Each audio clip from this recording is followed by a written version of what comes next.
बिस्मिल्लाहिर्रहमानिर्रहीम। Utility store के तमाम मुलाजमीन को अस्सलाम वालेकुम। साथियों, हमारे धरने की और हड़ताल की मुकम्मल तैयारी थी और वो तमाम कानूनी फॉर्मेलिटीज़ हमने पूरी की हुई थी, लेकिन आज इंतज़ामिया ने NIRC में केस किया हुआ था, जिसका NIRC ने स्टे जारी कर दिया है 18 तारीख तक हमारी हड़ताल नोटिस को उन्होंने सस्पेंड कर दिया है। इसलिए हम तमाम दोस्तों को इतला दे रहे हैं कि आप जहाँ जहाँ हैं वहीं से अगर कोई निकला है तो वापस हो जाए, बाकी अपने अपने शहरों में काम करें। इंशाल्लाह 18 तारीख के बाद हम पहले कोशिश करेंगे कोर्ट में पेश होने की।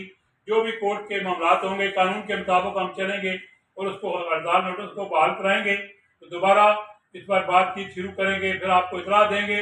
मेरी कोशिश थी हम तीनों यूनियन मिलकर ऐलान करें, लेकिन मेरे दोस्त शाह साहब और दूसरे दोस्तों ने ये उनकी जिद थी कि नहीं, हम हड़ताल नोटिस को सस्पेंड स्टे के बावजूद कोई हड़ताल करना चाहते हैं। मैं समझता हूँ कि इस वक्त मुल्की हालात, अदारे के हालात को और रमज़ान को देखते हुए कि हम गैर कानूनी हड़ताल करेंगे तो हुकूमत वक्त पहले ही हमारे खिलाफ है। प्राइम मिनिस्टर का बयान आपके सामने है, तो हमारी अपनी इंतजामिया भी हमारे खिलाफ हो जाएगी। तो हम समझते हैं कि हम जहाँ जब NIRC से ये तवक्को करते हैं कि हमारे तकरीबन 1000 डेली वेजेस लोगों का जो ज्वाइनिंग है वो NIRC बोर्ड ने कराई है।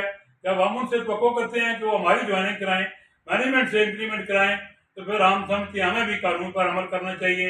इसी तरह NIRC ने 18/3 तक हमें भी स्टे दिया है। तमाम रेगुलर कंट्रैक्ट और डेली वेज जो रह गए थे उन मुलाजमीन का, उसी अदालत ने स्टे दिया है। अब उसी अदालत ने इंतजामिया को स्टे दिया है।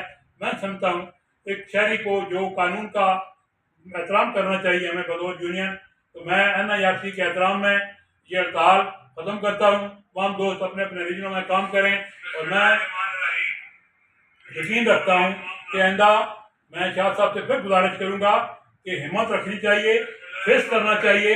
अगर हम इंतजामिया के खिलाफ फैसला हो NIRC का, उसको तो मानते हैं, जब हमारे खिलाफ फैसला आए तो हम उसको न माने, ये भी मुनासिब नहीं है। मैं तमाम दोस्तों से अपील करूँगा, जिनको तकलीफ हुई है उनसे माफ़ी चाहूँगा।